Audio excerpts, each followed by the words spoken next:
నమస్కారం. ఈరోజు మనం ఆంధ్రప్రదేశ్లోని ఈ ప్రాథమిక వ్యవసాయ పరపతి సంఘాలు అంటే పిఎసిఎస్ గురించి ముఖ్యంగా కొన్ని ఆరోపణలున్నాయి. అక్రమ నియామకాలు, నిధుల దుర్వినియోగం. ప్రధానంగా సహకార సంఘాల్లో కొన్ని నిబంధనలకు విరుద్ధంగా పనులు జరుగుతున్నాయి. ప్రధానంగా వినిపిస్తున్న ఆరోపణ ఏంటి అంటే టీడీపీ నేతలు ఈ సంఘాలను అంటే తమ సొంతానికి వాడుకుంటున్నారు. హెచ్ఆర్ పాలసీలుగాని వేరే నిబంధనలుగాని అవేమీ పట్టించుకోకుండా కంప్యూటర్ ఆపరేటర్లు, ఆఫీస్ అసిస్టెంట్లు, ఆఖరికి దినసరి కూలీలను కూడా నియమించారు. ఇక్కడే అసలు విషయముంది. ఈ నియామకాలకు మామూలుగా ఎన్నికైన కమిటీలు కాకుండా పర్సన్ ఇన్ఛార్జ్ కమిటీలు అంటే పిఐసీలు వీటిని వాడుకుంటున్నారు. సాధారణంగా ఎన్నికైన పాలకవర్గం లేనప్పుడు సహకార చట్టం ప్రకారం రిజిస్ట్రార్ పర్యవేక్షణలో కొద్దికాలం ఈ పిఐసీలు పనిచేస్తాయి. ప్రస్తుత ప్రభుత్వం ఏం చేస్తోందంటే తమకు కావాల్సిన వాళ్లనే ఈ పిఐసీలలో పెట్టి వాళ్ల పదవీకాలాన్ని పొడుగుస్తూ వాళ్ల ద్వారానే ఈ నియామకాలన్నీ కానిచ్చేస్తున్నారు.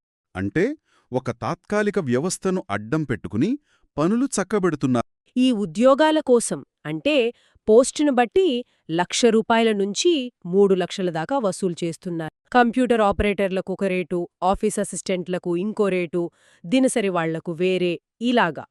కంప్యూటర్ ఆపరేటర్లకు నెలకు 15,000, అసిస్టెంట్లకు 18,000, దినసరి వాళ్లకు 10,000 ఇలా ఇచ్చి భవిష్యత్తులో పర్మనెంట్ చేస్తాం, జీతాలు పెంచుదాం అని చెప్పి ఆశపెట్టి ఈ డబ్బులు తీసుకుంటున్నారు. కొన్ని చోట్ల జనసేన నేతలతో కూడా కలిసి ఈ పని చేస్తున్నారు.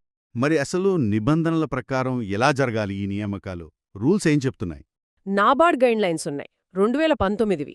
వాటి ప్రకారం ఈ సొసైటీలలో ఏవైనా నియామకాలు చెయ్యాలంటే జిల్లా స్థాయిలో నోటిఫికేషన్ ఇవ్వాలి.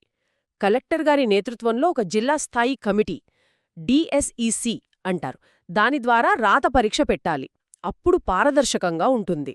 కాని ఈ పద్ధతేదీ పాటించకుండా మొత్తం పక్కన పెట్టేసి ఈ పిఐసి అధికారులతో కుమ్మక్కై ఇష్టమొచ్చినట్టు నియామకాలు చేస్తున్నారు. ముఖ్యంగా గుంటూరు, కృష్ణా, ఏలూరు, కాకినాడ, విశాఖపట్నం ఇలా ఆర్థికంగా కొంచెం బలమైన జిల్లాలు, లావాదేవీలెక్కువగా జరిగే చోట్ల ఇది మరీ ఎక్కువగా జరిగింది. దీనికి కారణమేమే?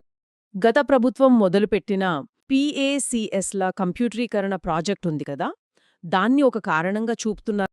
ఇప్పటికీ అక్కడ పనిచేస్తున్న కొంతమంది పాత ఉద్యోగులున్నారు. వాళ్ల సర్వీసులను రెగ్యులరైజ్ చేయడానికి కూడా 2 నుంచి 3 లక్షల వరకు వసూలు చేశారు. ఇది కూడా జిల్లాస్థాయి కమిటీ అనుమతితోనే జరగాలి. కాని అలా జరగలేదు. ఇంకా రుణాలు కట్టలేని రైతులుంటారు. వాళ్ల లావాదేవీలు సెటిల్ చేయడానికి, వడ్డీ రాయితీలిప్పించడానికి ఇలాంటి వాటికి కూడా కొంత పర్సెంటేజ్ తీసుకుంటున్నారు. అంటే మొత్తం మీద చూస్తే నిబంధనల ఉల్లంఘన, డబ్బుల వసూళ్లు, అధికార దుర్వినియోగం ఇలా చాలా విషయాలు కనిపిస్తున్నాయి. రూల్స్ పక్కన పెట్టడం, డబ్బులు తీసుకోవడం, పిఐసీలను వాడుకోవడం, నాబార్డ్ లాంటి వాటి మార్గదర్శకాలను పట్టించుకోకపోవడం. ఆంధ్రప్రదేశ్లోని ఈ ప్రాథమిక వ్యవసాయ పరపతి సంఘాల పనితీరు మీద చాలా తీవ్రమైన ప్రశ్నలు లేవనెత్తుతోంది. ముఖ్యంగా టీడీపీ నేతలే లక్ష్యంగా ఉన్నట్టు కనిపిస్తోంది. ఇక్కడ మనం ఆలోచించాల్సిన ముఖ్యమైన విషయం ఒకటుంది. ఒకవేళ ఈ సహకార వ్యవస్థ అసలు ఉద్దేశ్యమేంటి? రైతులకు సహాయం చేయడం కదా. అదేమవుతుంది? ఈ సంఘాల మీద రైతులు నమ్మకం పెట్టుకుంటారు. ఆ నమ్మకానికి ఎంత దెబ్బ తగులుతుంది?